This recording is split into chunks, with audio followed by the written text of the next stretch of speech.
빌레헬름 라히의 저작에 담긴 아주 급진적인 아이디어인데요. 오늘 이걸 가지고 신비주의의 뿌리는 대체 어디에 있는지 한번 파헤쳐 보겠습니다. 자, 시작해 볼까요? 우리가 살다 보면 그런 거 있잖아요. 어떤 논리적인 말을 해도 절대 흔들리지 않는 그런 강력한 믿음이요. 도대체 그 힘은 어디서 나오는 걸까요? 사람들은 왜 그렇게 초월적인 존재에 깊이 의지하게 되는 걸까요? 바로 이 지점에서 빌레헬름 라이크가 정말 도발적인 주장을 합니다. 그 답이 우리 머릿속, 그러니까 이성이나 논리 이런 데 있는 게 아니라는 거예요. 오히려 우리 몸속에 갇혀버린 에너지에 있다고 본 거죠. 아주 파격적인 생각이죠. 자, 그럼 첫 번째 핵심 개념부터 한번 들어가 보죠. 대체 어떻게 신체적인 감각이 영적인 체험으로 변할 수 있다는 걸까요? 그 놀라운 연결고리를 지금부터 따라가 보겠습니다. 나이는요, 우리가 보통 종교적 황홀경이라고 부르는 거 있잖아요. 그게 사실은 대단하고 신비한 영적 현상이 아니라고 딱 잘라 말합니다. 그게 뭐냐면 결국 해소되지 못한 성적 긴장, 그러니까 갈 곳을 잃은 아주 구체적인 신체 에너지가 모습을 바꾼 것뿐이라고 분석한 거죠. 이게 바로 라이히 이론의 대원칙입니다. 억눌린 에너지는요, 그냥 사라지는 게 아니에요. 절대 그냥 증발하지 않습니다. 반드시 다른 출구를 찾아서 어떤 형태로든 다시 나타나게 된다는 거죠. 마치 물길을 막으면 다른 곳으로 터져 나오는 것처럼요. 자, 그럼 이 변신 과정이 구체적으로 어떻게 이루어지는지 볼까요? 3단계로 나눠볼 수 있어요. 첫째, 우리 안에 자연스러운 성적 욕망이 사회적으로 억압됩니다. 이건 안 돼! 하고 막는 거죠. 그럼 둘째, 이 막혀버린 에너지가 갈 곳을 잃고 새로운 배출구를 미친 듯이 찾기 시작합니다. 그리고 마지막 셋째, 바로 그 에너지가 신비주의적이거나 종교적인 감정이라는 새로운 옷을 입고 짠! 하고 나타나는 겁니다. 좋습니다. 그럼 이 에너지 변환이 그냥 우연히 일어나는 걸까요? 아니죠. 라이치는 이게 우리 삶 전체에 걸쳐서 아주 체계적으로 설계된다고 봤습니다. 어떻게? 죄책감이 믿음으로 만들어지는지 그 평생에 걸친 과정을 한번 보시죠. 라이헤이의 이 말 정말 핵심을 꿰뚫는 말입니다. 성적인 불안감이야말로 신비주의가 사람들을 사로잡는 주된 원천이다.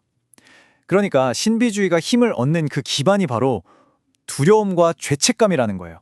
사람들이 자기 안에 자연스러운 욕망 때문에 불안해하고 죄책감을 느끼게 만들고 바로 그 약한 고리를 파고든다는 거죠.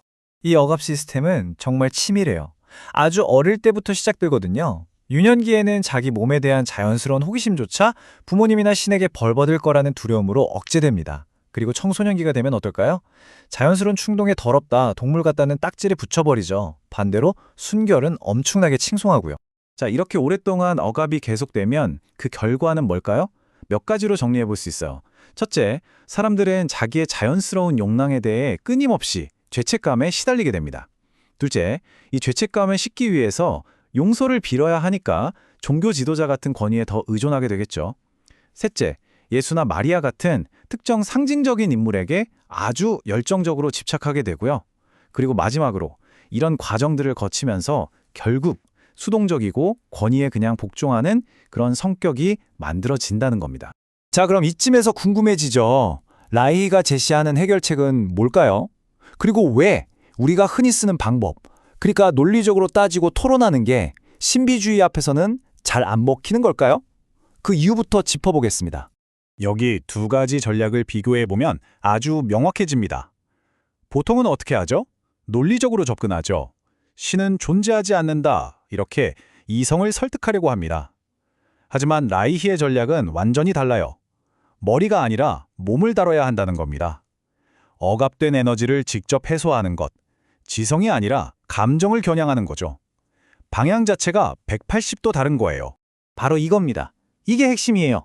신비주의의 뿌리는 어떤 아이디어나 관념이 아니라는 겁니다. 그건 억압을 통해서 우리 몸에 깊숙이 뿌리내린 감정, 느낌이라는 거죠. 그러니 머리로 하는 논쟁으로는 절대 해결이 안 되는 겁니다. 그래서 라이히가 내놓은 해결책은 아주 명쾌하고 또 어떻게 보면 파격적입니다. 근본적인 해결책은 사람들이 죄책감 없이 자연스러운 성생활을 즐길 수 있게 하는 것이다. 즉, 신비주의에 대한 진짜 해독제는 바로 성의 해방이라는 거예요. 성적 에너지가 건강하게 흐를 수만 있다면 사람들은 더 이상 신비주의 같은 환상에 기댈 필요가 없어진다는 거죠. 자, 이제 마지막으로 이 내면의 싸움이 개인에게 어떤 다른 결과를 가져오는지 한번 보겠습니다.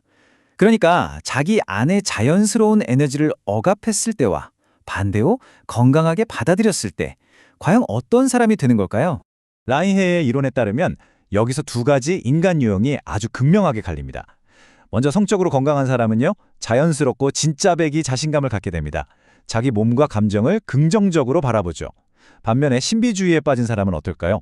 자기 본능을 억누르는 데서 오는 병적인 자부심을 갖게 됩니다. 겉으로는 막 거만해 보이지만 그 속에는 사실 성적인 열등감이 깊이 자리 잡고 있다는 거죠. 한쪽은 자신감이 넘치고 다른 한쪽은 신경증적인 상태가 되는 겁니다. 그리고 이게 바로 라이히가 내린 최종 결론입니다.